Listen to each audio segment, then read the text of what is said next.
Aujourd'hui, nous sommes à Corferias. C'est le dernier jour de la foire du livre de Bogota et nous sommes avec Diego, un exposant de cet événement. Comment allez-vous?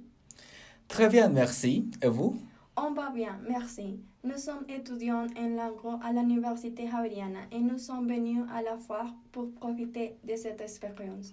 Nous savons que vous étiez une partie importante de cet événement. Alors, nous voulions savoir qu'est-ce que les gens ont pu trouver cette année à la foire.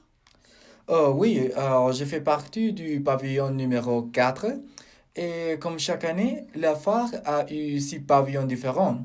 En ce moment, je me rappelle du pavillon des dessins animés, de Bogota, une ville naturelle, des acteurs internationaux et du pavillon dédié à la Colombie. Je crois que c'est important de mentionner que la Colombie a été l'invité spécial cette année. Savez-vous pourquoi la Colombie était le pays invité?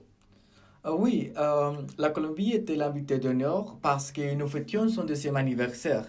Afin que les personnes puissent découvrir la littérature colombienne et l'histoire du pays, on a dédié un pavillon entier à ce pays. Comment a été l'événement, en particulier le pavillon colombien?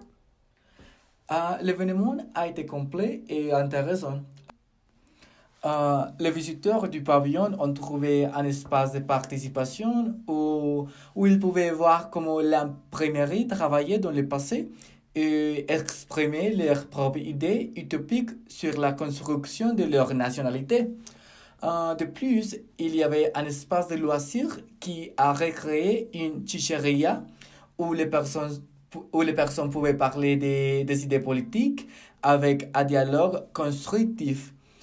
Si vous ne le savez pas, une chicheria est un établissement public où vous pouvez acheter une boisson alcoolisée fermentée qui s'appelle chicha. C'est très intéressant. Je pense que c'est une opportunité pour les enfants, les adolescents et les adultes de connaître des différentes étapes historiques qui ont été essentielles dans le processus de consolidation de la République de Colombie. En mentionnant les gens et les enfants, est-ce que vous pensez que ce pavillon a attiré leur attention?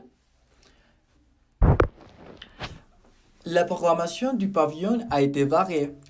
Pour les jeunes et les enfants, il y avait des livres qui représentent notre identité et permettent aussi d'utiliser l'imagination et encourager leur habitude de lecture. De plus, nous croyons encore qu'un pays de lecteurs est un pays plus juste, critique et inclusif.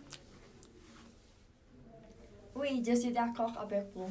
Il était magnifique que le pavillon a été considéré comme un espace de réflexion dans lequel l'art et la culture ont joué un rôle fondamental dans la vie des personnes, surtout aux enfants qui ont assisté à l'événement.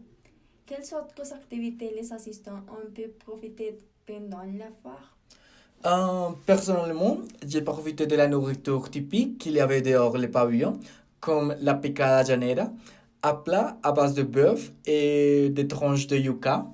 Aussi, j'ai acheté des souvenirs faits par les exposants, comme un porte-clés et un portrait réalisé par un artiste dans la section des dessins animés.